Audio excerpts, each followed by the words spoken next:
Mindfulness and the checklist. Have you heard of mindfulness? No? Well, I guess it's understandable that a lot of us have not really had an opportunity to understand the different aspects of ourselves, like the fact that we are not our thoughts, right? Those are two separate things. And it may be for many of us hard to conceptualize the fact that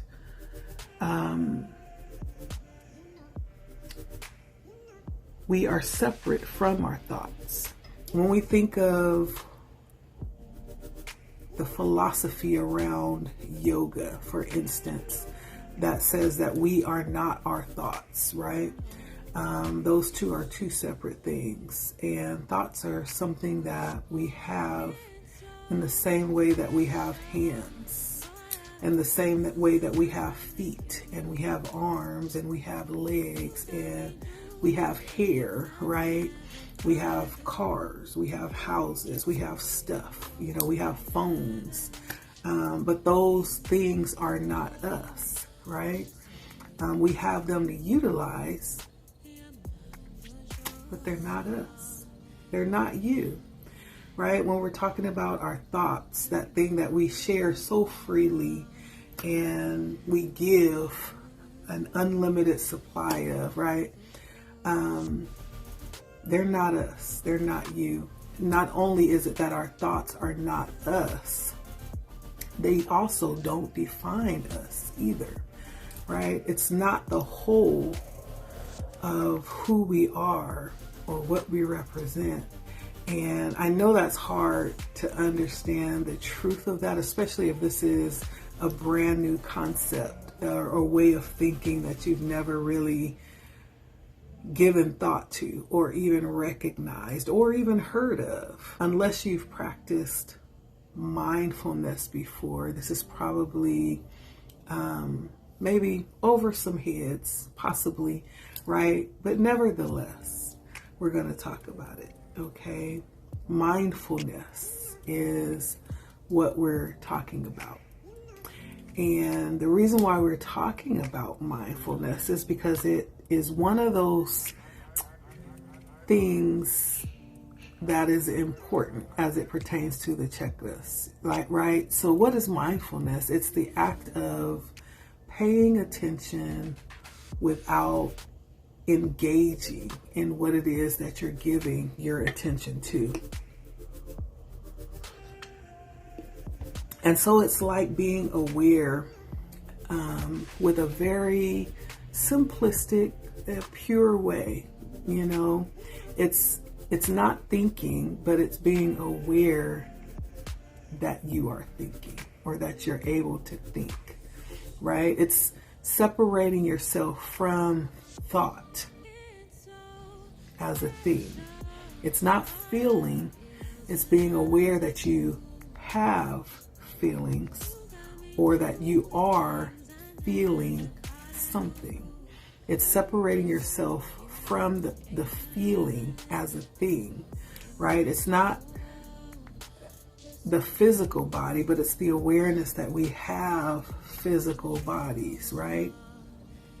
And it's like the ability to perceive self and all that is, all that I am, all that you are, all of the qualities possessed without making the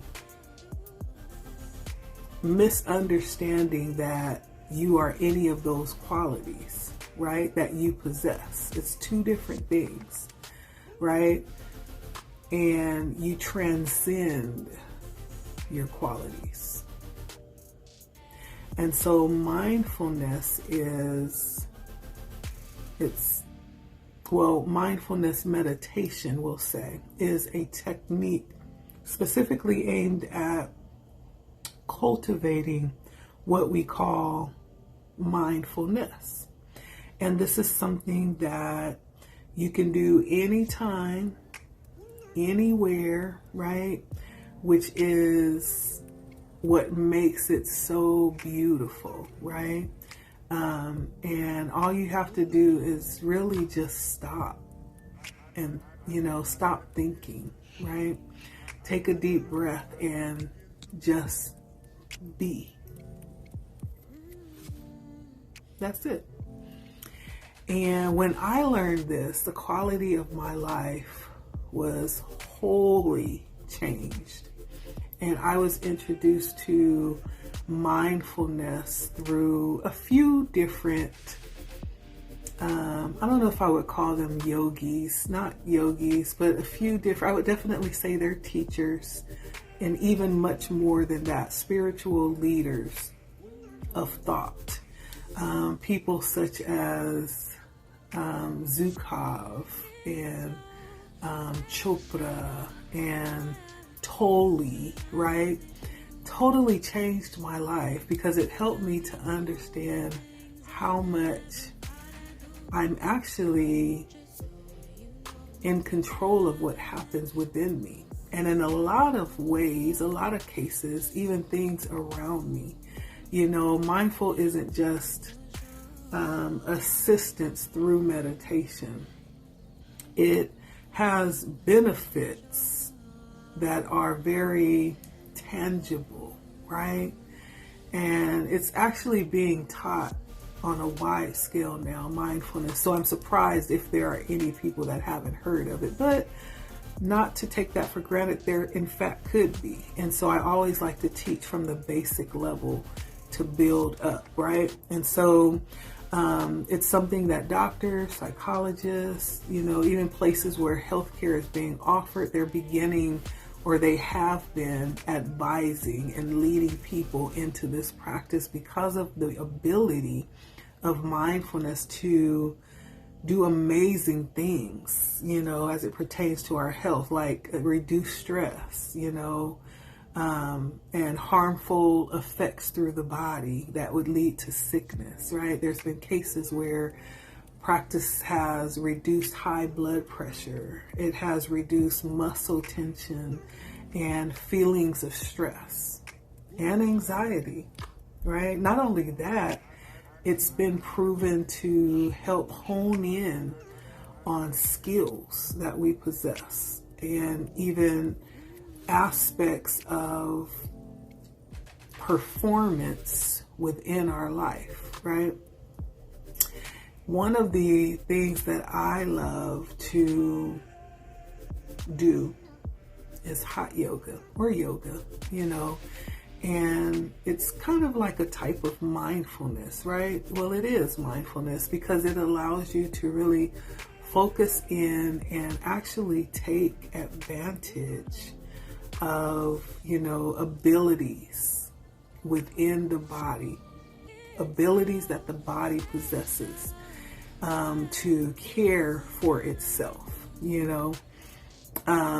and through yoga, you could actually reduce your risk of injury, by really tapping into your being, your body, and being very sharply aware of how it feels when you move, and it causes a more in sync experience with the overall health of the body because you're tapped in, right? So when it comes to things like doing work or being at work, mindfulness can also help you concentrate and improve your efficiency on the job and your quality of the work that you're putting out, as it pertains to your job. And concentration, you'll find that once you tap in that way, the concentration increases and you don't wander off as much when you start to practice the concept of mindfulness, right? Even concentration will increase. And we're not even talking about taking any herbs or anything. We're just talking about utilizing the tools within your body. And so what does this have to do with the chakras, right? Is a good question. All of these videos surrounding our understanding and our learning around the chakras All of these things are tapping in some type of way. Mindfulness definitely is one of the key elements that I feel is worthy of talking about when it comes to the chakras, because we're talking about not only being aware of the chakras, but also in many cases healing our chakras. And so it's very easy to imagine, what the chakras could be doing or where they are or what they look like. But even more importantly, mindfulness gives us an edge on not only imagining, but perceiving more clearly, right? And receiving what is actually truly happening within our body. And so it's kind of like kicking it up a notch, right? There are techniques that we can do through mindfulness where we can learn to actually engage and feel that energy that we call the chakras. And when we begin to feel, then we can become able to access the qualities within that are at our disposal, right? Or we also become positioned to be able to fix what might be something wrong in those areas. And so if you've ever sat down to eat and you're eating and you're watching TV at the same time, or maybe you're on the phone while trying to talk to somebody in your family or a friend, right? What do we call that? We call that multitasking, right? Now, for those that don't know a lot about mindfulness, you may not understand how easy it is to overeat while watching TV, right? When you're not really focused and engaged in what it is that you're doing when you're eating, you're not in tune with your body when it says, okay, we've had enough, let's stop, because your attention is somewhere else, right? Or you're surfing the internet or watching TV, and then you realize, oh, I have eaten this whole bag of chips without even realizing it, right? And that's the lack of mindfulness. Like, you're not engaged in what it is that you're doing, right? You're detached in some type of way. Or maybe you're sitting down with someone and you're conversating or you're listening, without the intent of listening, right? Because you're on your phone doing something, or, you're doing something else while you're multitasking, right? And then the person asks you a question, and suddenly you realize that your mind has wandered off and you're not even engaged in the conversation. Nevertheless, being able to answer the question because you haven't been paying attention the whole time.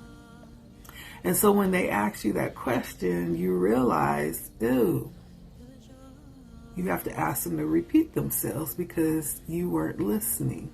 You have not heard a word that person has said, right? Because you were not engaged in mindfulness during that conversation. And so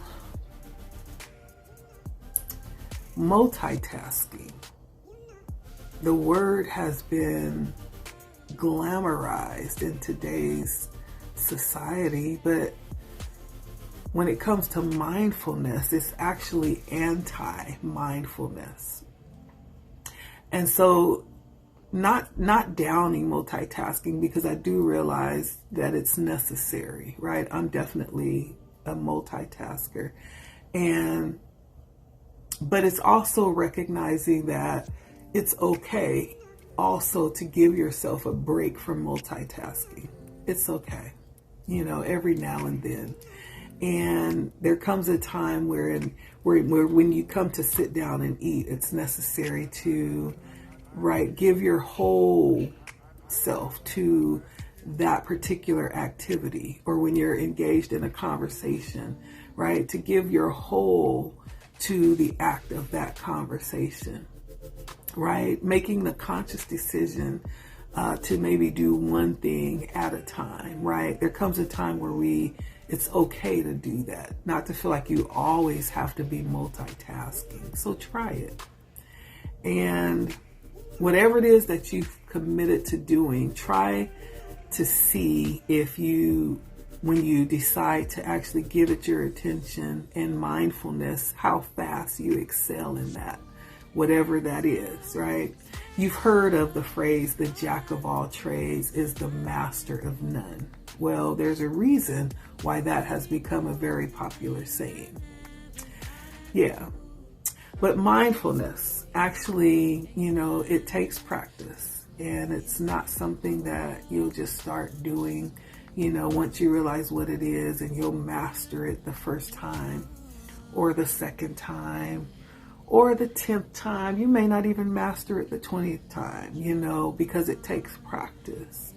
And most of us aren't it's used to giving our complete undivided attention to anything. In today's fast-paced society, it's a lost art. And it's hard to be in the present moment when you don't know how valuable that is. Neither are we used to disciplining our thoughts or the activity of our minds and our brains, and so we don't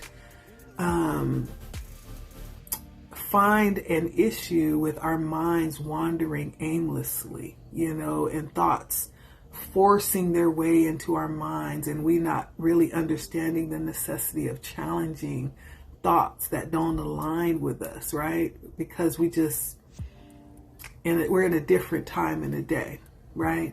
But there are daily mindfulness practices that can help us in that way, and that can help us to train our minds and train it into an increased awareness. And with this is like an excellent way to kind of get a little bit more acquainted as we start practicing the checklist as well.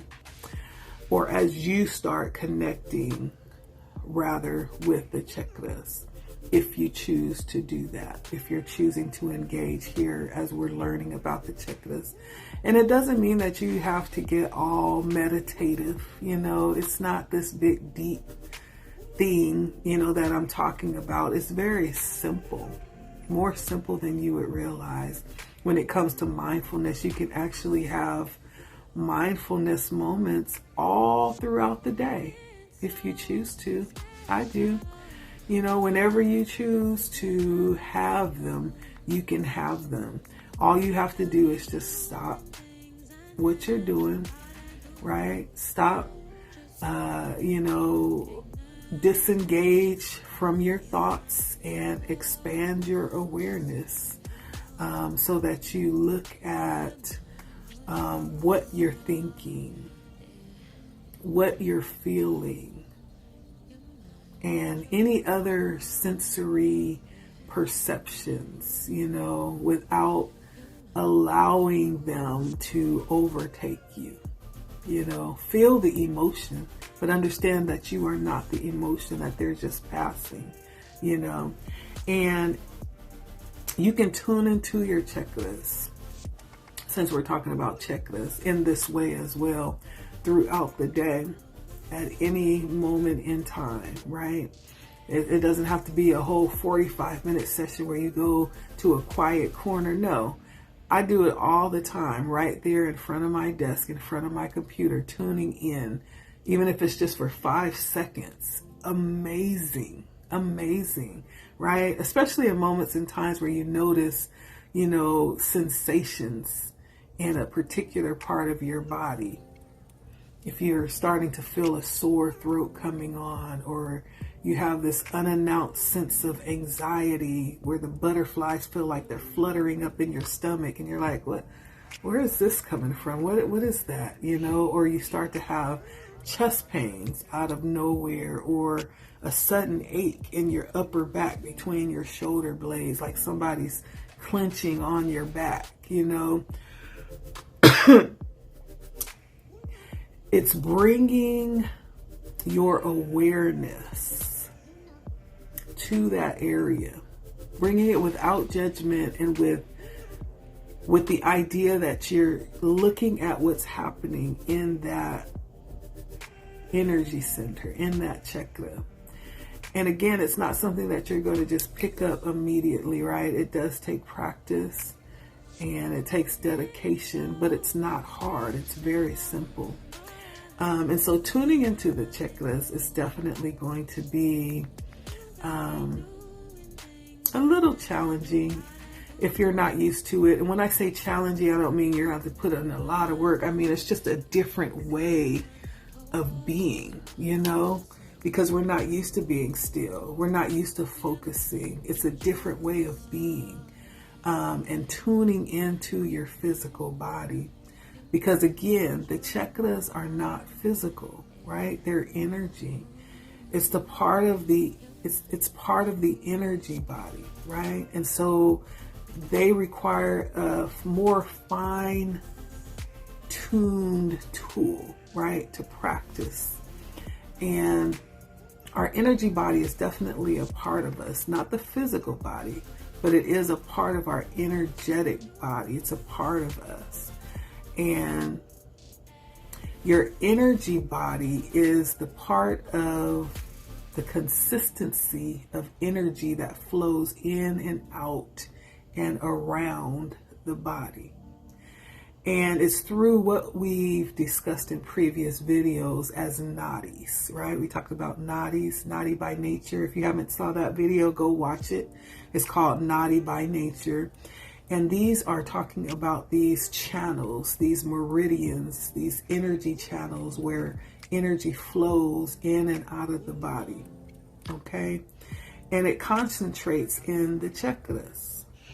And so what I'm going to do is I'm going to attach a couple of short videos that will allow you to tap into mindfulness, that energy. And I'm going to link them down in my description box.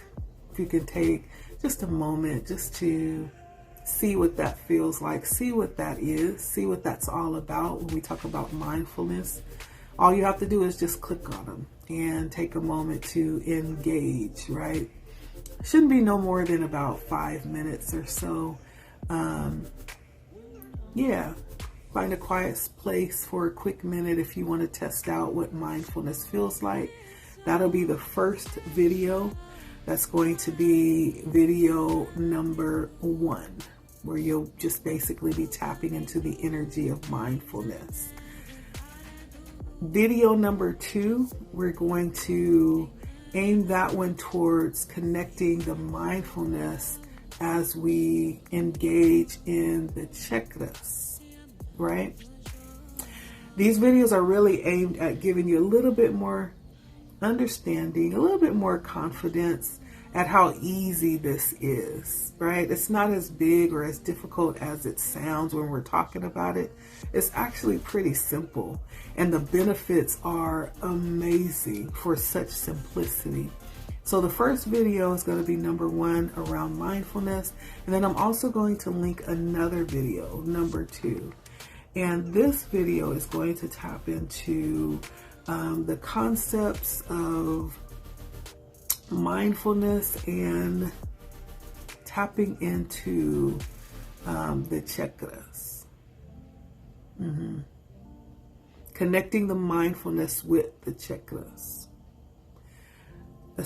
Yeah, specifically. Okay? And so let's see what it do. Come on this ride with me and see how simple this is. So go ahead and go down into my description box, click on the links. Let's test it out.